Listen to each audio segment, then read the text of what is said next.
Himalaya cotton வேட்டிகள், ஷர்ட்டுகள், wedding celebration. இந்த யாருடைய பரப்புரைக்கு பாதிப்பு வரும்னு நினைக்கிறீங்க?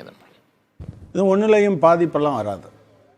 திரு ப. சிதம்பரம் அவர்கள் சொல்லிட்டார், அக்னிவீர் திட்டத்தை பற்றி பேசுவோம். ஒரு சிட்டிசன்கிற முறையிலையும் ஒரு கட்சி தலைவருங்கிற முறையிலையும் அது அவர் சொல்கிறது கிரிட்டிசைஸ் பண்ணுறதே பொலிட்டிசைஸ் பண்ணுறதுன்னு சொல்கிறாரு. இது ஒரு திட்டம்தான்.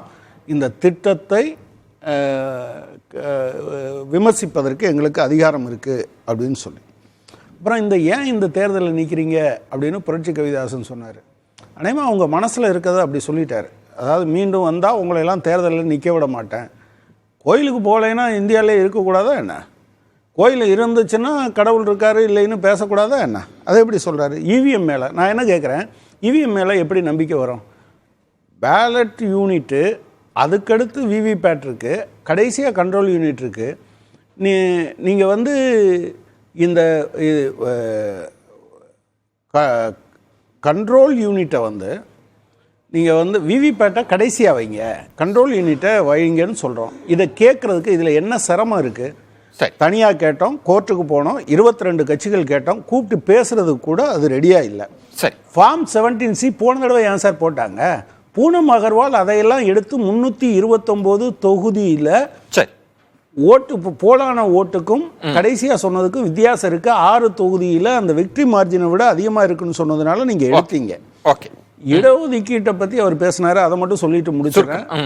சென்ட்ரல் கவர்மெண்ட்லையும் இடஒதுக்கீடு இருக்கு, ஸ்டேட் கவர்மெண்ட்லையும் இடஒதுக்கீடு இருக்கு.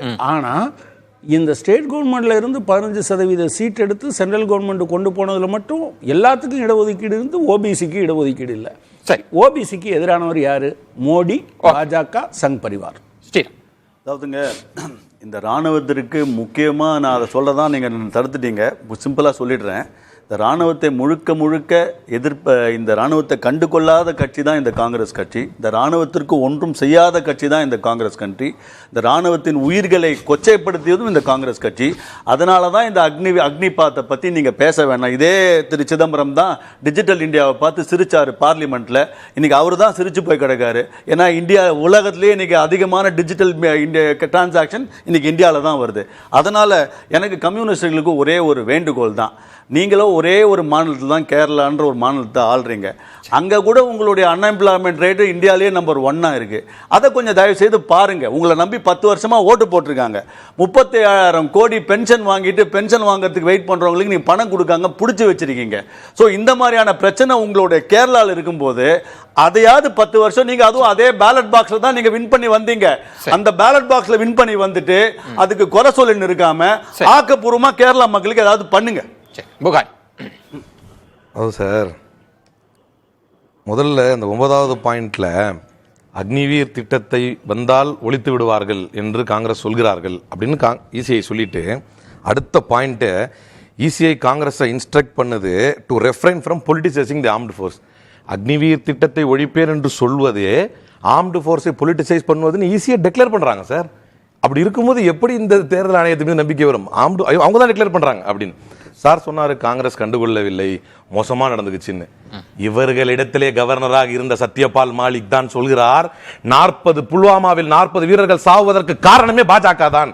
லெட்டர் எழுதுனாங்க, கண்டுக்க கூட இல்ல, ரிப்ளை கூட கொடுக்கல. ஏன்னு கேட்கல, கட்டையில இருக்கிற ஆணியை வச்சு கொண்டு போய் சைனா பார்டர்ல போய் மக்கள் பாடம் கொடுப்பாங்க. நான் குறுக்க வரல சார், கட்டையில ஆணியை வச்சு போய் சைனா பார்டர்ல கூட சண்டை போட வச்சு நாங்களாவது குண்டுலன்னு ஒத்துக்கிட்டோம். அப்படி பார்த்தா கட்டையில அருணாச்சல பிரதேசத்துல நல்ல விஷயமா? ஐயோ, குண்டு வாங்கி கொடுத்தாங்க, பணம் இல்லன்னா அத கேட்க மாட்டாங்க. பயப்படாதீங்க சார், நாங்க ஒத்துக்கணுமா? இது என்ன பெரிய விஷயமா? இது அவர் 60 ஆண்டு காலம் ஆடுனவங்களா?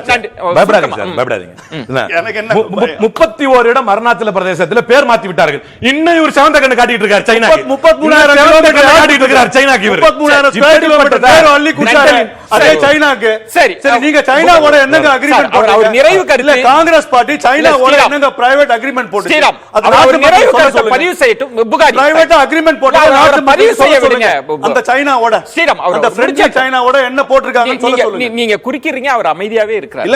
அவருக்கு நேரத்தை கொடுங்க ப்ளீஸ். அவர் நிறைவு கருத்துல இருக்கு. 10.37 லட்சம் அந்த ஃபார்ம் 17C கொண்டு வந்து கொடுத்தா வெறும் இந்த இசிஐ ஆபீசர்ஸ் எல்லாருமே சேர்ந்து ஆளுக்கு 1191 17C ஃபார்ம் தான் வரும். அதை கொடுத்துடலாம்னு கேட்டா அதை செய்வதற்கு நாதியற்று இருக்கிறது இசிஐ. டிஜிட்டல் இந்தியாவா பேச வந்துட்டாரு. உங்களுக்கு டிரான்ஸ்பரன்சியை மெயின்டைன் பண்ண முடியல. கடையை வச்சுக்கிட்டு ஆணியை வச்சுக்கிட்டு அடிக்கிறான். 30 வருடத்துல அருணாச்சல பிரதேசத்துல பேராம மாத்திட்டான். டிஜிட்டல் இந்தியாவா? நன்றி. எல்லாம் நிறைவு சுற்றுல அருணாச்சல பிரதேசத்துல நன்றி, நன்றி, நன்றி. பொதுமக்கள் உங்கள் சிதம்பரம் Please. நாங்க எதுவும் ஆட்சி போயிட்டோம். எல்லாருக்கும் நன்றி. Happy wedding, என்றும் trending. Happy wedding. ஆலயா காட்டன் வேட்டிகள் ஷர்ட்டுகள் வெட்டிங் செலிப்ரேஷன்.